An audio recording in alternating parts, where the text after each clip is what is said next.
C'est parti, bonjour, bienvenue à ce nouveau webinaire qu'on a intitulé Engagement et carrière longue, redonner des perspectives et du sens grâce à l'innovation RH. Et pour m'accompagner ce matin, je reçois Sophie et Anne-Laure. Bonjour Anne-Laure, je te laisse te présenter. Oui, bonjour, merci Christophe. Bonjour à toutes et à Adrien apparemment. Donc je suis Anne-Laure Coton, je suis responsable de l'innovation RH au Crédit Mutuel Arkea. Vu que j'y suis, j'en profite peut-être pour vous dire un mot sur qui est Arkea. Arkea, c'est une banque coopérative avec un fort ancrage territorial. Donc, on réunit les banques de détail du Crédit Mutuel de Bretagne du Sud-Ouest, mais aussi une quarantaine de filiales spécialisées sur tous les métiers de la banque, de l'assurance et de la finance. Et c'est un groupe de 11 000 collaborateurs avec, comme je le disais, une forte présence en Bretagne et notamment son siège social en Bretagne. Voilà. Merci Anne-Laure, bonjour Sophie. Bonjour Christophe, bonjour à toutes et à tous. Donc Sophie Kwende, moi je suis vice-présidente de Chance. Chance, c'est une entreprise qui s'occupe d'engager et fidéliser les collaborateurs dans les entreprises en facilitant et en nourrissant des conversations de carrière autour de ce qui fait sens pour chacun et chacune dans sa vie professionnelle. On agit plutôt au service de grands groupes, mais aussi pour des entreprises en forte croissance. Donc, effectivement, on travaille avec le Crédit Mutuel Arkea. On travaille aussi avec des acteurs comme Michelin, comme Pernod Ricard, comme L'Oréal et d'autres, et des entreprises en forte croissance comme Open Classroom, comme Zephyr, Kitok ou Alan. Voilà, donc avec cette typologie plutôt de clients. À la fois en B2C et en B2B. On a aussi une activité, B2C effectivement pour les particuliers et on est connu en France, comme le leader du bilan de compétences sur le segment des particuliers. Et donc, on a développé une section entreprise qui déploie des solutions en RH par ailleurs. Voilà. Alors, avant de démarrer, tout de suite une petite question au public justement. Alors, hop. Très classique sur le sens au travail. Le sens au travail est-il un enjeu comme un autre, un enjeu prioritaire pour votre entreprise ou n'est pas un enjeu? Vous pouvez répondre, je vous laisse quelques secondes comme d'habitude. Bonjour André, bonjour Elodie.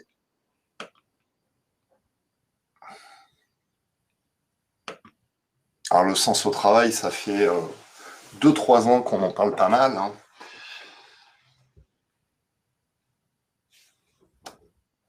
Et ça va être l'objet de ce webinaire. Alors, qu'est-ce que vous nous dites pour le moment? Combien on est pour l'instant? Bientôt 90. Allez, je vous partage les résultats. Un enjeu prioritaire pour notre entreprise en majorité, mais aussi un enjeu comme un autre. Et puis, pour certains, n'est pas un enjeu. Alors, on va peut-être faire changer d'avis ceux pour qui ce n'est pas un enjeu durant cette matinée. Sophie, tu avais quelques chiffres à nous soumettre pour démarrer? Ouais, alors, peut-être peut-être revenir sur cette notion du sens et après plus particulièrement sur les carrières longues. Sur le sens au travail, la Fondation Jean Jaurès le scrute de très près depuis, plusieurs années et pose la même question, depuis plusieurs années aux salariés français qui est: «Quelle place, accordez-vous à votre travail dans votre existence?» Et ça va d'une place, complètement, minime et insignifiante jusqu'à une place très importante. Il y a quelques années, très nombreux étaient les Français qui répondaient que la place de leur travail était très importante et c'était là qu'on avait prioritairement les réponses des salariés français. Cette place est en net recul. Maintenant, la place occupée par le travail dans la vie des Français et des salariés français est importante plutôt que très importante. Donc, il y a un rééquilibrage qui est en train de s'opérer, notamment avec la sphère privée, et qui a été catalysé, sans surprise, par la pandémie et par d'autres crises qui ont suivi. Ça, c'est pour la question du sens, pour ouvrir l'échange. La deuxième, c'est sur les carrières longues, puisque c'est de ça qu'on va parler aujourd'hui. En 2020, l'ancienneté moyenne, selon le CDE, chez un même employeur en France, était de 11 ans. On va pouvoir le voir avec le Crédit Mutuel Arkea. Dans certaines entreprises, c'est même un petit peu plus. Chez toi, Anne-Laure, tu vas pouvoir en parler. Donc, ça pose aussi la question de, alors que cette question du sens est devenue prégnante dans la vie des gens, comment on s'en saisit dans des carrières qui commencent à être longues, et à l'heure où, en plus, en France, on commence à avoir un débat sur l'emploi des seniors en lien avec la réforme des retraites. Donc, on a en plus une actualité française qui fait que cette question, je dirais, de la seniorité vient se coupler à la question des carrières longues, même si on peut être un collaborateur à forte ancienneté sans être un collaborateur senior. Voilà. Alors, tu as vu, ils sont bien élevés et éduqués dans nos webinars. On lance une étude en même temps et hop, ça répond. Tout le monde est bien réveillé en tout cas. Du coup, je rebondissais, j'en profitais pour vous poser la question, quelle est l'ancienneté moyenne dans votre entreprise? Moins de 3 ans, entre 5 et 10 ans et plus 10 ans, puisqu'effectivement, ce matin, on va plutôt se focaliser sur la perte de sens dans le cadre de carrières longues et comment maintenir l'engagement des collaborateurs et leur permettre de se projeter dans l'entreprise après 5, 10 ans, 15 ans passés au sein de l'entreprise. Alors, qu'est-ce que vous nous répondez? Bon, en toute logique, j'imagine que vous avez vu le titre du webinaire, donc vous devriez être quand même plutôt sur des carrières assez longues. Si je partage les résultats, oui, en majorité plus de 10 ans et entre 5 et 10 ans. Donc, vous faites bien d'être avec nous ce matin. Alors, il y a des chiffres quand même qui sont intéressants. Il y a une étude LinkedIn qui avait été menée en 2022 qui nous disait en fait que à l'avenir, les carrières, enfin les passages en entreprise ne dépasseraient plus 4 ans. Et ça, c'est un chiffre qu'on entend beaucoup revenir sur le fait qu'effectivement, dû à cette perte de sens et d'engagement en général, les collaborateurs et collaboratrices vont plutôt favoriser des carrières courtes, puisqu'aujourd'hui, on le sait, les collaborateurs préfèrent la notion de mission à celle de job et de description de carrière. On est plutôt passé dans cette logique de quelle mission l'entreprise me propose plutôt que quel métier l'entreprise me propose. Ça aussi, c'est un changement post-Covid. Avec, si tu peux me permettre de rebondir là-dessus, Christophe, avec un peu, comment dire, un succès mitigé aussi là-dessus. L'entreprise à mission, c'est très lié, en France en tout cas, à la loi Pacte 2019. Donc, Ouais. les entreprises ont beaucoup essayé de prendre cet angle-là et ont essayé de travailler sur le pourquoi on est ensemble et leur finalité collective. Et les résultats sur les carrières sont assez, et sur l'engagement et la fidélisation des collaborateurs sont assez mitigés. Quand on regarde dans ces organisations dites responsables et donc qui ont particulièrement travaillé sur leur mission versus des organisations lambda, entre guillemets, et qu'on étudie le sentiment d'utilité pour les salariés dans ces organisations dites responsables versus les autres, le sentiment d'utilité est moins fort, paradoxalement, dans celles qui sont dites à mission. Certainement avec un biais qui est que ces salariés-là sont peut-être plus exigeants, mais finalement, ça s'est peut-être retourné contre certaines organisations d'avoir affiché ou travaillé, en tout cas, sur cette finalité collective. Et j'ajouterais une deuxième chose, c'est que cette question du sens, elle est éminemment individuelle. Oui. Ce qui fait sens pour moi, Sophie, n'est pas la même chose que pour Anne-Laure ou pour toi, Christophe. Donc voilà, et c'est pas forcément sur l'échelle collective que ça se joue, mais plutôt à l'échelle individuelle. Et donc, il y a une approche complémentaire, je dirais, à cette approche collective à avoir. Voilà, en rebond de ce que tu disais. Oui, tu as parfaitement raison. Et c'est l'erreur qui a été faite sur les premiers temps, je dirais, quand on a commencé à parler de sens au travail. C'est déjà la définition de ce qu'est le sens au travail. Et effectivement, le sens au travail, c'est pas une notion collective. C'est pas le fait de, j'en sais rien, il y a des boîtes qui se sont dit, bah tiens, on va soutenir des assos, on va faire ci. Et en fait, les salariés s'en foutent, en fait, quelque part. C'est pas ça qui va les faire rester. Ce qui va les faire rester, c'est c'est ce qui va les impacter directement dans leur quotidien, c'est les possibilités de projection de carrière pour certains, c'est une réorganisation du travail pour d'autres, c'est une prime pour un autre. Chacun, effectivement, va avoir des biais différents en fait, de motivation et d'engagement. Et alors peut-être pour réagir sur cette question du sens qui pose en fait beaucoup de questions et nous côté RH on est assez challengé au plus haut niveau sur qu'est-ce qu'on met derrière ce sens finalement et c'est ça qu'on a trouvé intéressant avec la solution Chance et après je laisserai Sophie le décrire mais qui a développé une méthode qui permet de mettre différentes briques dans ce sens qui concerne le collaborateur.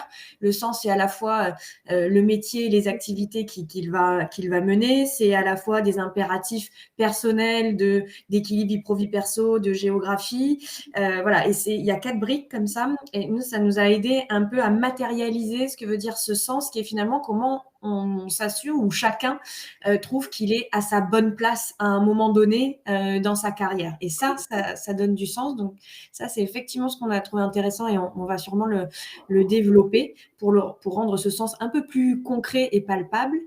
Et je voulais peut-être réagir à cette discussion sur les carrières longues parce qu'effectivement, il y a un phénomène de société. Et bon, il y a des chiffres aussi, tu en as cité, Christophe, qui pousse un peu à penser que les personnes n'ont plus envie de rester très longtemps dans les entreprises. Bon, pour autant, on voit dans les résultats que là, on regroupe plutôt des entreprises qui offrent des possibilités de carrière longue. Et nous, c'est le cas chez Arkea, dans les chiffres, mais c'est aussi notre promesse. Donc, je dirais qu'on est un peu à contre-courant. Et nous, on fait vraiment le parti pris du temps long, du développement dans la durée, mais ce qui nous fait avoir une forte exigence côté RH dans le sens où l'idée, c'est de pouvoir, un peu comme tu disais, changer de job sans changer de boîte, changer de mission Ouais. sans changer de boîte. Et donc, on fait ce pari du temps long parce qu'en face, côté RH, on est capable de créer les conditions de cette mobilité. Donc, c'est très exigeant, mais en tout cas, on est vraiment dans cette promesse-là et dans cette expérience. Enfin, c'est un peu une clé de notre expérience collaborateur. Et c'est d'ailleurs comme ça qu'on s'est rapproché de Chance parce que ce sujet de la mobilité, il nécessite d'être vraiment outillé, accompagné pour tenir notre promesse, quoi. Alors, il y a Véronique qui nous dit, excuse-moi, il y a Véronique qui nous disait l'engagement individuel n'est-il pas associé au collectif?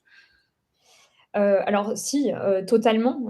C'est même 2 choses qui vont ensemble. Et là où la magie s'opère, c'est quand on arrive à faire atterrir quelque part les aspirations individuelles au sein d'un collectif. Donc l'un ne va pas sans l'autre et c'est évident. On va y revenir peut-être tout à l'heure, mais sur ce que disait Anne-Laure sur les dimensions du sens individuel, il y en a 4, elle les mentionnait et c'est comme ça qu'on étudie ou qu'on clarifie ce qui fait sens pour une personne. La première dimension, c'est la finalité. À quoi je me sens utile en tant qu'individu tous les jours pour la société, c'est mon pourquoi, mais à titre individuel.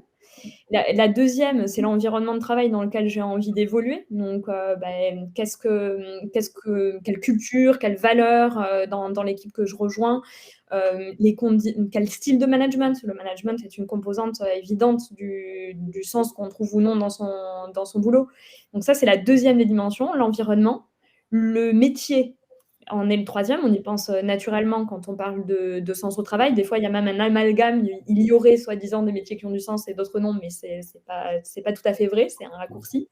Dans le métier, il y a 2 dimensions, les compétences, à quoi je suis compétent et ce qui me motive et ce que j'ai vraiment envie de faire.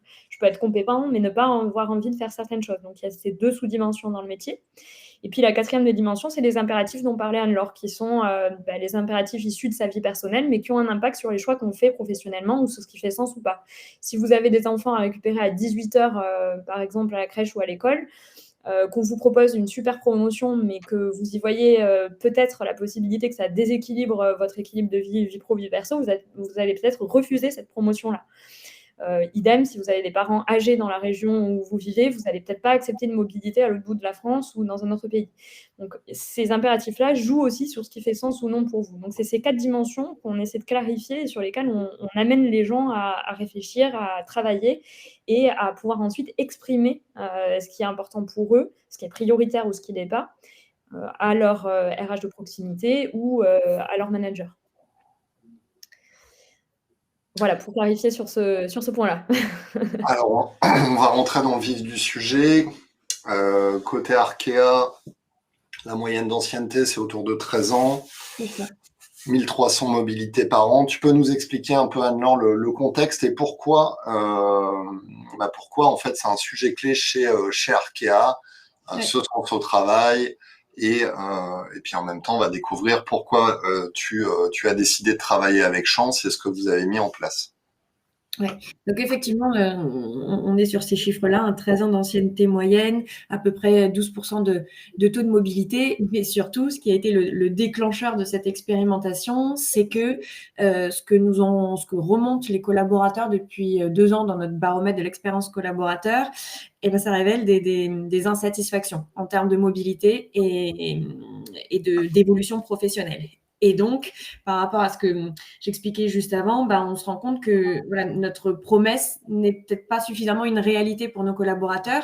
Et ça, c'est un risque parce que si finalement les collaborateurs restent longtemps dans leur job parce qu'ils n'ont pas d'opportunité professionnelle, là, ça peut créer des situations de démotivation, de désengagement et du coup, le temps long n'est plus une valeur finalement. Donc, c'est dans ce contexte-là qu'on a décidé de lancer cette expérimentation avec Chance. Vous voulez que je vous en dise peut-être un peu plus sur ce test concrètement?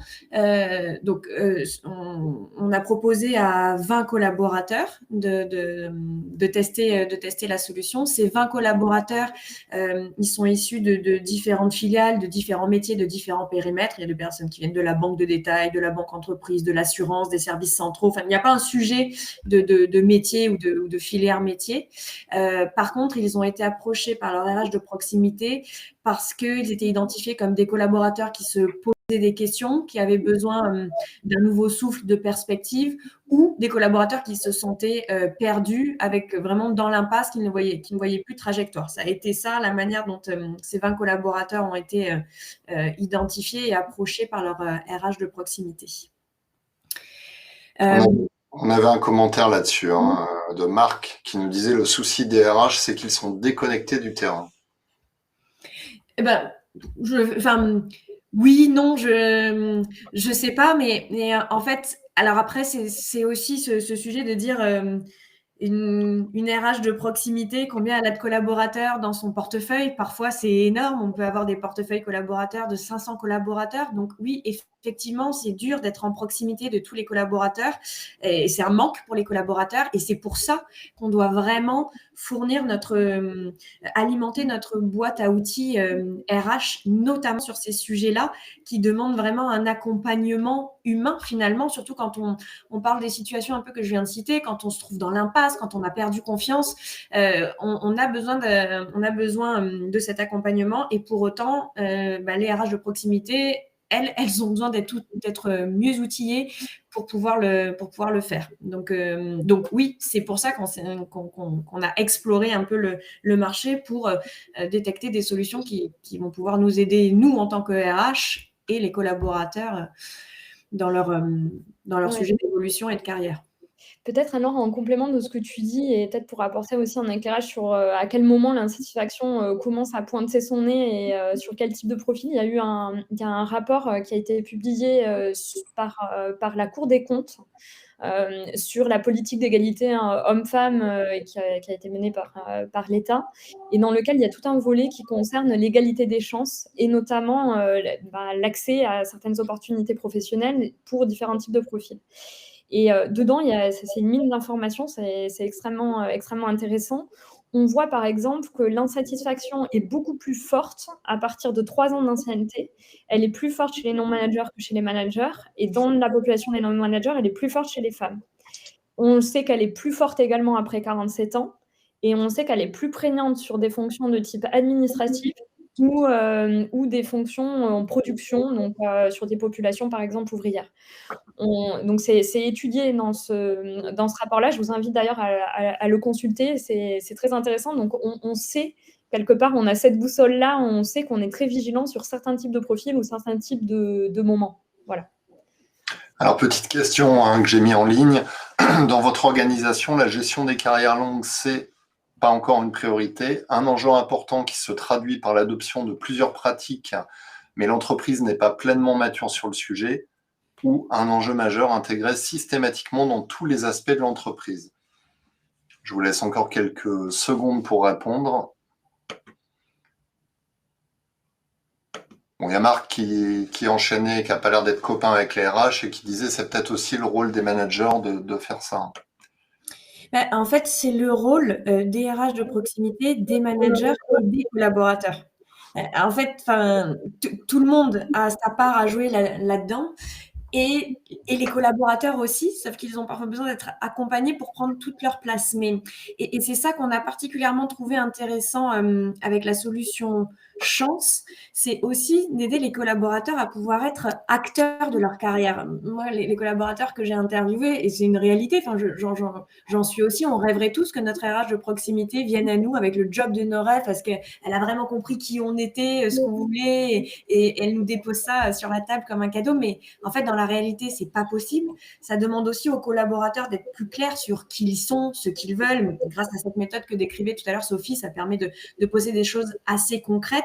Fort de ça, de pouvoir aller voir son manager et sa RH de proximité pour des échanges, pour creuser, pour explorer. Mais en fait, ça demande aux trois parties d'être actrices. Ouais. Alors, on en reparlera par la suite, mais ça demande aussi aux collaborateurs de bien connaître les métiers proposés par l'entreprise.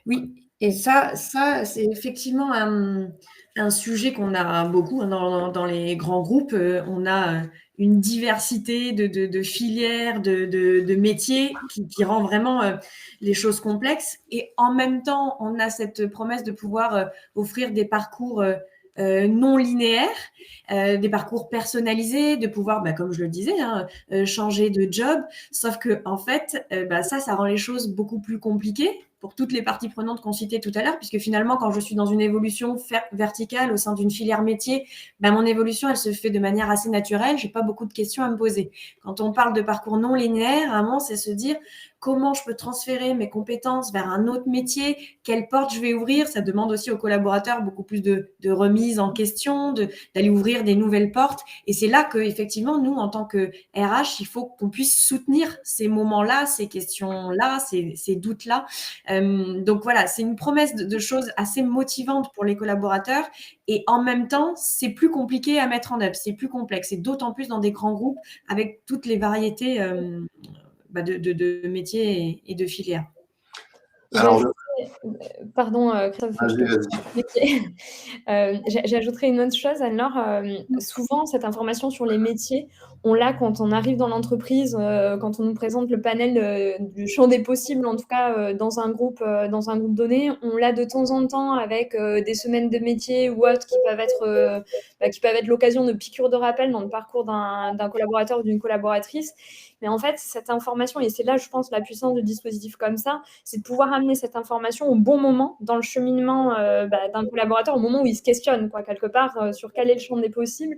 Et ça, c'est un peu un des effets de ce type d'accompagnement, c'est de réouvrir le champ des possibles et de re-rendre visibles certaines options qui ne le sont plus aux yeux des collaborateurs.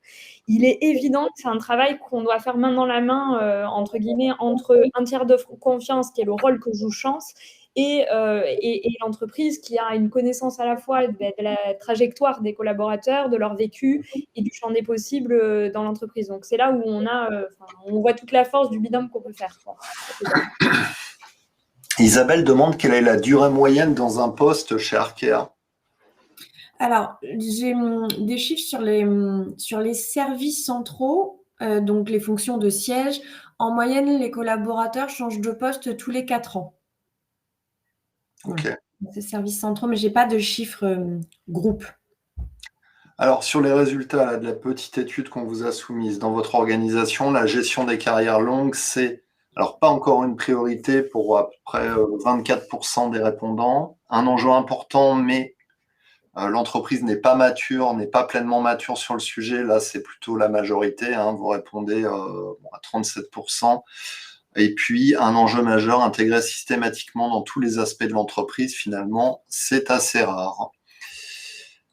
Donc, il y a un petit peu de boulot. Alors, tout à l'heure, quelqu'un nous disait dans le chat, c'est très bien tout ça, mais en fait, si on est une petite entreprise, ça n'a pas sa place. On n'arrivera pas à mettre de pont, de mobilité interne. On n'est pas structuré pour. Alors, moi, je dirais que tout dépend de la taille, mais je pense qu'à partir de 300-400 collaborateurs, il est possible de mettre en place des passerelles. Et puis, je rappellerai aussi qu'une évolution de carrière, c'est pas forcément verticale ou horizontale, ça peut être l'un ou l'autre, hein. Et Et Sophie j'irais même va plus mieux loin. l'expliquer que moi. Oui, même plus loin que ce que tu dis, Christophe, c'est pas nécessairement une mobilité.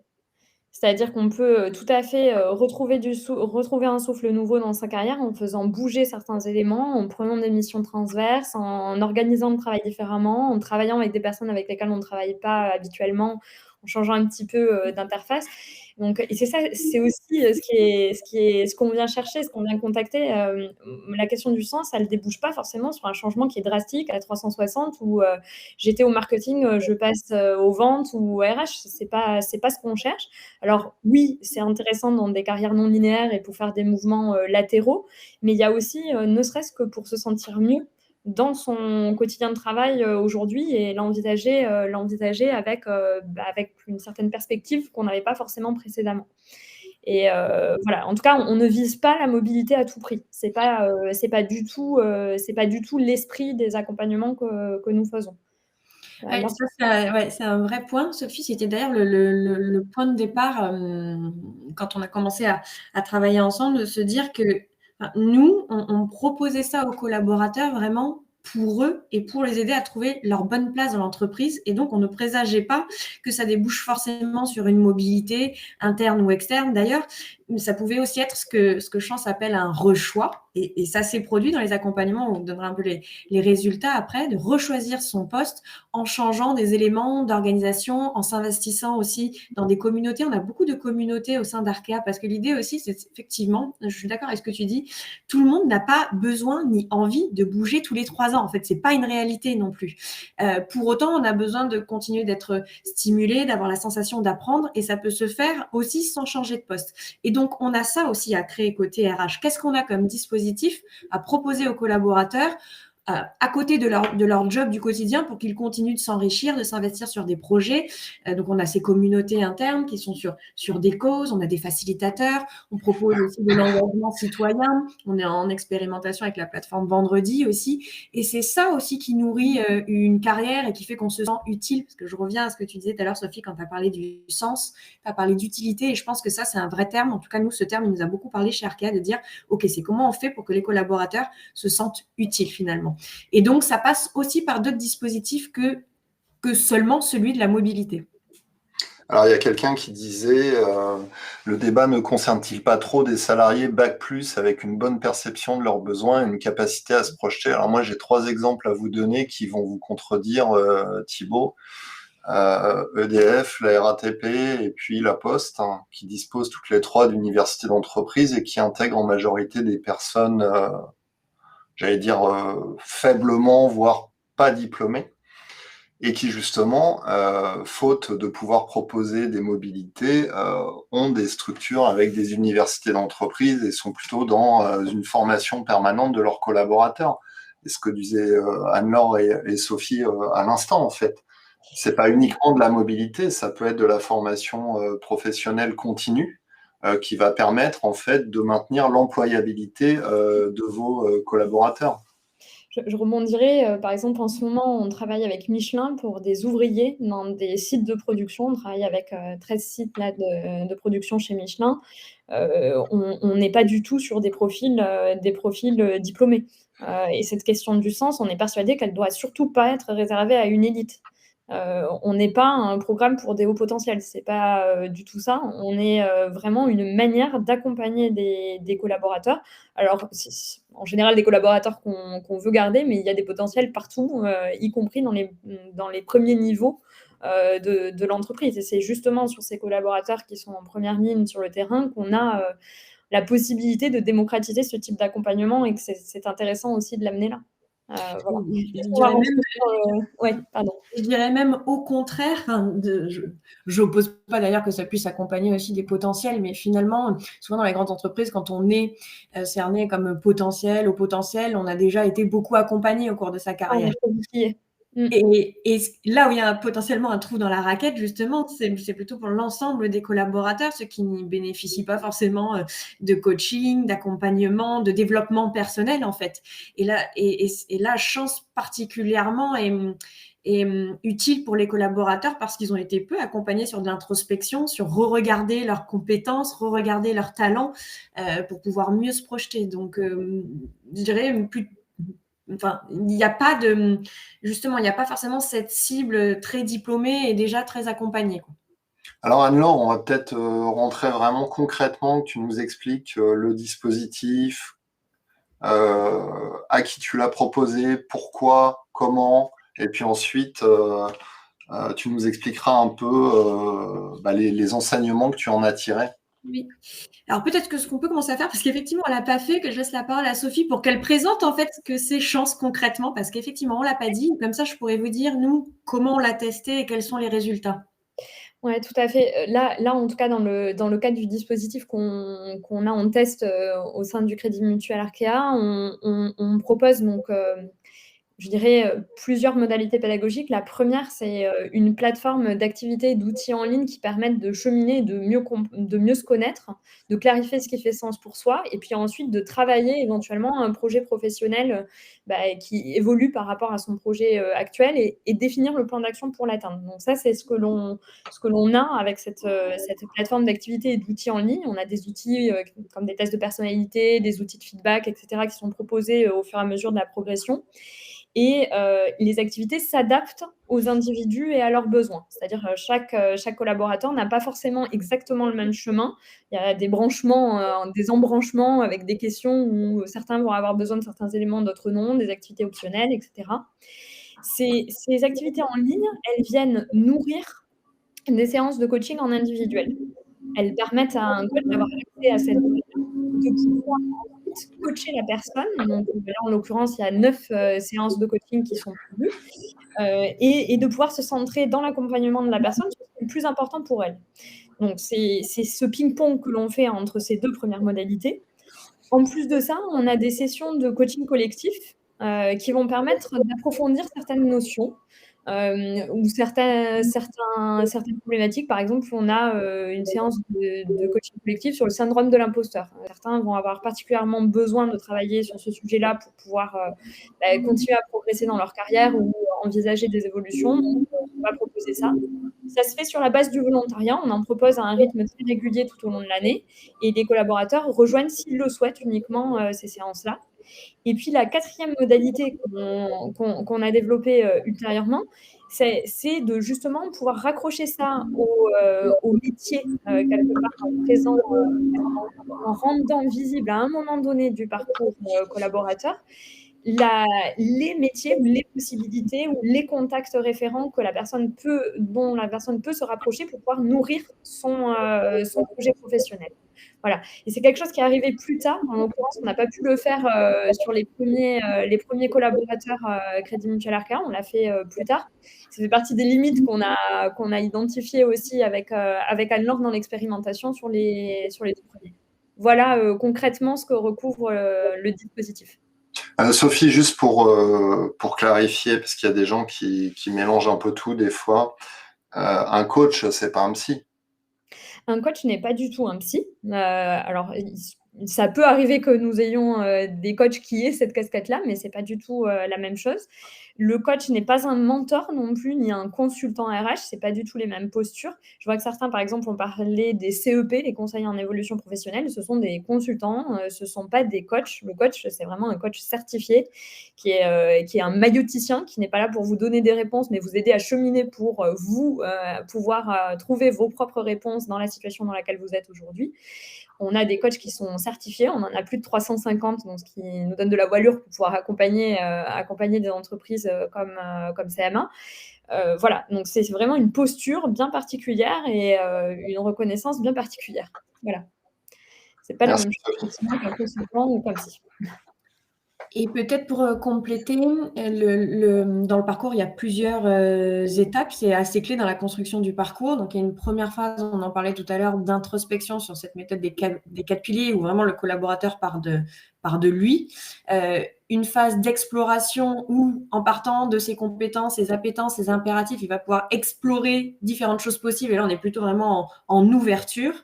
Et ensuite, une phase de validation de son projet professionnel et de passage à l'action. Nous, pour vous dire assez concrètement, là, il y a 11 collaborateurs qui sont en train sur les 20, qui sont en train de terminer le parcours qui s'étale sur 12 semaines. Comment tu les as choisis?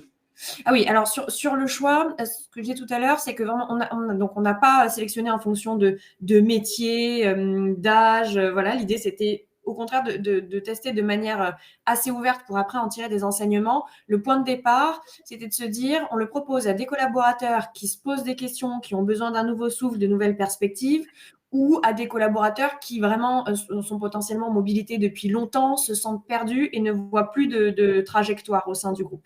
C'était vraiment ça le point de départ. Et donc, c'est les RH, dans le cadre du test, on va fonctionner comme ça. Ce sont vraiment les RH de proximité qui ont regardé dans leur portefeuille, qui ont pu échanger avec des managers pour sélectionner les 20 qui étaient OK pour tester. Et on a été aussi transparent sur le fait c'était une expérimentation. Il y a une très bonne question de Marine qui dit: «Comment gérer le temps de travail de tous ces accompagnements en interne? Je développe une politique de développement individuel et je suis confrontée à cela en voulant ajouter des dispositifs, mais sans avoir de ressources supplémentaires». Oui, alors ça, c'est un sujet, hein, évidemment, le temps que ça prend. Enfin, pour faire chance, il faut vraiment être volontaire, en avoir envie et y dédier du temps. Donc, on dit que c'est à peu près 3 heures par semaine. Voilà, et ça s'adapte. Là, c'est dans le cadre quand on fait vraiment Ouais, là, c'est la totale parce qu'on est Ouais, c'est la ce que j'allais totale, dire. c'est ça. On Depuis est que vous avez plutôt développé de nouveaux dispositifs encore plus adaptés, notamment quand on cherche vraiment une mobilité interne, qu'on veut pas tout ouvrir, ça peut demander moins de temps. Après, c'est sur un temps de 12 semaines, ou alors nous, on a été OK pour adapter d'ailleurs. S'il y a des moments, le collaborateur a des rushs, c'est compliqué, et ben, on étale la durée du parcours. Mais oui, il y a quand même un temps à y consacrer. Donc, on va pas le proposer à un collaborateur quand on sait qu'il a un gros projet à venir. Enfin, voilà. Et c'est fait avec accord du manager de permettre aussi aux collaborateurs de pouvoir avoir ce temps. Après, c'est sur le temps de travail chez Arkea. Donc, c'est à faire sur le temps de travail. Maintenant, ça peut être sur des moments 13h30. Enfin, voilà, chacun s'adapte, mais ça demande d'être bien aligné, le collaborateur, son manager et le RH de proximité. Et voilà, avec cet accord que c'est aussi sur un temps donné. Après, je pense qu'il faut aussi rester droit dans ses bottes parce que si on décide de payer ce type d'accompagnement, c'est qu'on a identifié que le collaborateur était à risque et si on ne lui permet pas, d'effectuer, ce parcours dans de bonnes conditions, ça n'a vraiment pas de sens, en fait. Oui. Peut-être en rebond, aujourd'hui, on a, la durée moyenne, c'est 1 heure et demie, mais effectivement, ça peut monter à plus, comme le disait Anne-Laure, avec les séances de coaching individuel et cetera. On considère que les séances je veux dire les séances de coaching collectif, on considère que les séances de coaching individuel sont tous les 15 jours à peu près. Après, il y a une flexibilité sur la manière le moment de positionnement de cette séance. On a certaines entreprises qui l'ont découpé de la manière suivante, c'est-à-dire qui permettent de compléter les activités sur la plateforme pendant le temps de travail et qui, en revanche, font suivre les séances de coaching depuis le domicile des salariés, ce sont des séances qui sont proposées en visio. Donc, à ce moment-là, ils le font depuis chez eux pour être au calme et être dans des conditions hors de l'entreprise. Donc, certaines entreprises l'ont découpé comme ça aussi pour pouvoir permettre de suivre ce parcours-là dans de bonnes conditions. On a, comment dire, un fort engagement sur ce type de parcours parce que c'est vu comme un élément véritable de reconnaissance de la personne. Et Anne-Laure, tu pourras certainement en témoigner, mais il y a souvent on me l'a proposé, j'ai été choisie. C'est vraiment que l'entreprise a envie d'investir sur moi aussi et fait attention à moi. Donc, c'est quand même quelque chose dans lequel les gens s'engagent à pas entrer dans des pieds. C'est pas une formation compliance, quoi, entre guillemets. C'est vraiment quelque chose qui est vu comme un cadeau qui est fait au collaborateur ou à la collaboratrice, quoi. Peut-être je vous en dis un peu plus sur les résultats. En tout cas, à aujourd'hui, donc sur les 20 collaborateurs, il y a 11 collaborateurs qui sont en train de terminer leur parcours. Pour 3 d'entre eux, ils ont obtenu une mobilité interne, donc ils ont pu faire ce changement en interne. Comme on le disait tout à l'heure, 3 d'entre eux ont rechoisi leur job en conscience et avec envie et motivation, en changeant, comme disait Sophie, des éléments. Je pense à une collaboratrice pour laquelle il y a une réorganisation dans son service. Elle rechoisit son job, mais elle va pouvoir prendre une autre place dans la réorganisation. Il y a 2 collaborateurs qui ont un projet en externe. En tout cas, il ressort des choses assez concrètes. Après, il faudra aussi, tout ne se passe pas dès la sortie du parcours de chance. Hein. Il y a aussi un collaborateur qui a postulé, qui n'a pas été retenu. Et donc, il faudra attendre que d'autres opportunités se présentent. Mais en tout cas, quand même, ce que je peux dire, c'est que de mon point de vue, pour 100% d'entre eux, là, ceux qui terminent, ils ont vraiment amélioré leur connaissance de soi. Pour certains, leur confiance en soi aussi, et ils sont dans une nouvelle dynamique beaucoup plus active et beaucoup plus, je dirais, positive dans le sens où ils entrevoient de nouveau des perspectives. Donc ça c'est pour les résultats assez concrets pour les collaborateurs qui terminent. Ensuite, pour les enseignements, donc nous, dans le cadre de ce test, l'objectif, c'était vraiment, et Sophie le confirmera, de tester la qualité du dispositif de chance. Et notamment, il y avait un sujet autour, chance, c'est un peu plus de 350 coachs, hein, Sophie, je ne me trompe pas dans les chiffres. Moi, une appréhension que je pouvais avoir, c'est se dire 350 coachs, est-ce que ça va être de qualité quelque part, qui sont ces coachs, d'où ils viennent, voilà.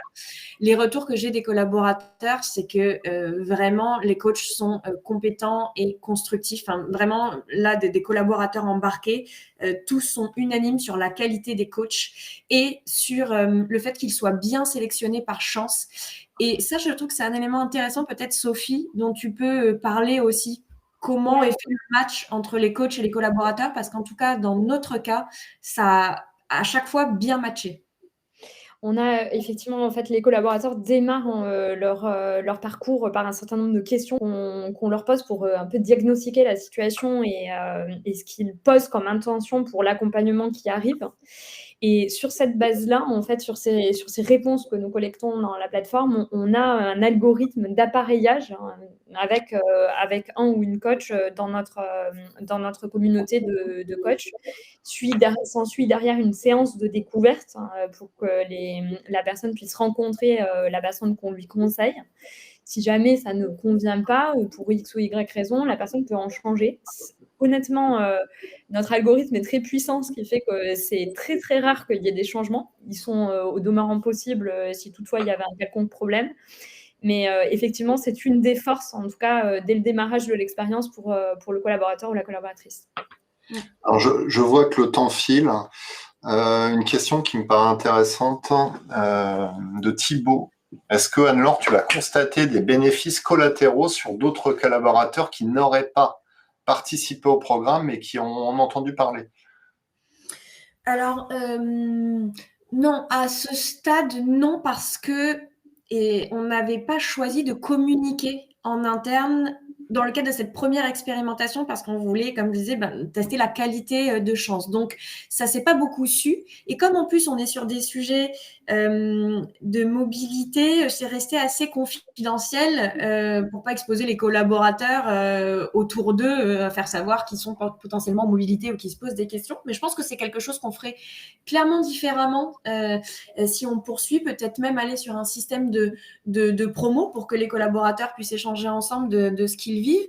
Par contre, là où je peux dire quelque part qu'il y a des collatérales et en même temps proches, c'est plutôt dans la relation des collaborateurs avec leur RH de proximité. Parce que l'intérêt de ce coach et de ce tiers de confiance externe, c'est que les collaborateurs peuvent se livrer, se questionner en toute transparence. En plus, tout ce qu'ils font sur la plateforme et avec le coach est 100% confidentiel. Côté Arkea, on n'a pas du tout accès à ces échanges et à ces réflexions. Et donc, le coach, il est vraiment perçu comme objectif par les collaborateurs et donc, il peut se permettre de challenger les postures des collaborateurs, de bousculer leurs croyances. Et finalement, certaines RH de proximité nous ont dit que ça avait permis de rétablir un peu une relation de confiance, le collaborateur a pris du recul, il est dans une autre posture vis-à-vis de lui, vis-à-vis de sa RH, voire même de changer le regard de la RH de proximité sur le collaborateur. Parce que quand on est dans des situations en mobilité depuis longtemps, à un moment, on se retrouve et côté collaborateur et côté RH dans une impasse, en fait. On est tous bloqués dans cette situation et ça ne fait pas émerger le meilleur des deux parties, je dirais. Et donc, ça peut permettre de renouer des relations de confiance. Le collaborateur est plus conscient de qui il est, de ce qu'il veut. Donc, déjà, il amène sur la table quelque chose à sa RH de proximité qui, du coup, peut être plus en posture et avec les capacités de l'accompagner. Donc ça, oui, il y a ce bénéfice-là. Question d'André. André, non, Chance n'est pas une solution développée par Arkea. Non, non. Non, non, effectivement. Et vous n'êtes pas non plus dans nos investisseurs ou actionnaires, donc pour le coup, on n'est pas lié par ce biais-là. Et peut-être pour rebondir sur ce que tu disais, Anne-Laure, il y a aussi le manager. Je pense que c'est un point important. Alors, il faudrait qu'on ait plus de son de cloche pour savoir, mais c'est souvent un des effets. Un des effets collatéraux qu'on peut avoir aussi dans ce type de dispositif, c'est les managers qui observent directement un changement de posture. C'est-à-dire, on a des collaborateurs qui arrivent des fois insatisfaits et qui le disent, hein, qui sont un peu dans le reproche parfois, etc. Là, on est dans un changement de posture, c'est-à-dire quelqu'un qui est au clair avec ses besoins, donc qui a transformé, qui a dépassé le reproche et qui l'a traduit en besoin, voire en demande qui est activable. Et ça, en fait, pour un manager, plutôt que d'avoir quelqu'un qui dit je suis pas content et se sentir extrêmement impuissant et de pas savoir comment agir sur l'insatisfaction, mieux comprendre le besoin de la personne qu'on a en face, mieux comprendre, pouvoir s'accrocher à une demande auquel on peut répondre oui ou non, sachant que cette demande, elle peut être refusée. On n'est pas dans la lettre au Père Noël et c'est déjà très précieux. Donc, ce changement de posture, que ce soit au niveau du RH de proximité ou du manager, on l'observe très fréquemment sur ce type de dispositif.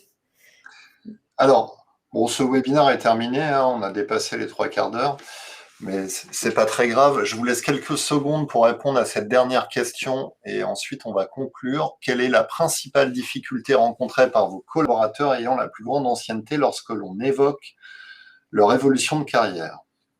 Là, j'ai mis un multi-réponse, hein. Il n'y a pas qu'un choix possible. Donc, capacité de projection, capacité à valoriser ses atouts pour déclencher des opportunités, obsolescence des compétences, motivation et proactivité, et puis ouverture d'esprit sur les options d'évolution possibles, notamment horizontales.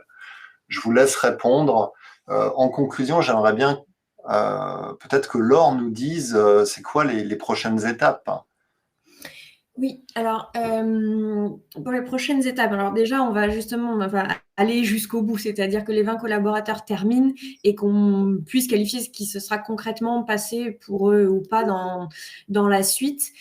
Nous, ce qu'il faut qu'on réfléchisse maintenant, c'est comment Chance se pluguerait finalement à nos outils existants et à nos process existants. Est-ce que on intègre Chance, dans le cadre des people review, est-ce que ça fait partie de choses qu'on peut proposer aux managers? Voilà, donc il va falloir qu'on pense ça une fois qu'on aura vraiment tiré les enseignements de ce test-là. En tout cas, ce qui se dégage, c'est que ça pourrait être effectivement un bon outil pour des collaborateurs mid-carrière qui n'auraient pas évolué depuis un certain nombre d'années et surtout qui sont dans cette situation, à un moment donné de leur carrière, de ne plus voir de perspective, d'être en difficulté par manque de perspective. Voilà, donc après, il y a encore pas mal de choses à travailler avec les RH de proximité, mais en tout cas, ce qui est intéressant, c'est de pouvoir avoir cet outil qui accompagne les parcours non linéaires. C'est vraiment ce que je disais tout à l'heure, de se dire, quand à un moment où on veut plus, où on ne peut plus monter et qu'on doit se réinventer de manière horizontale, et ben c'est plus compliqué. Et nous, en tant que RH, il faut qu'on ait des dispositifs, des outils pour aider ces moments-là, pour même les valoriser, de se dire que c'est normal à un moment dans une carrière longue de se poser des questions, de plus savoir. D'ailleurs, je reprends là ce que tu mettais dans le sondage, Christophe. Oui, je me suis rendu compte en interviewant les collaborateurs que la plupart d'entre eux n'étaient plus capables de valoriser finalement leur talent parce que pour eux, ça faisait 10 ans qu'ils avaient fait ce métier-là. C'est quelque chose de normal. Donc, en fait, on se rend vraiment compte que si on veut tenir en tout cas que ce soit possible d'avoir un parcours non linéaire, il nous faut des dispositifs pour accompagner les collaborateurs. Donc, ce sera dans ce cadre-là. Mais voilà, déjà, on va attendre vraiment d'aller au bout de l'expérimentation. Alors, les réponses, c'est assez Il y a un peu de tout, en fait, c'est assez équilibré, hein. Mm. C'est pas mal capacité de projection des collaborateurs, capacité à valoriser ses atouts, un peu moins obsolescence des compétences, motivation et proactivité, un petit peu moins, mais bon, ouverture d'esprit sur les options d'évolution possibles, notamment horizontales. Ouais, ça reste assez équilibré. Je vous ai mis dans le chat le lien vers le profil LinkedIn de Sophie, hein. Si vous avez des questions, n'hésitez pas à la contacter directement. Question importante quand même de Carole, est-ce totalement confidentiel pour le collaborateur ou y a-t-il un suivi RH, Sophie?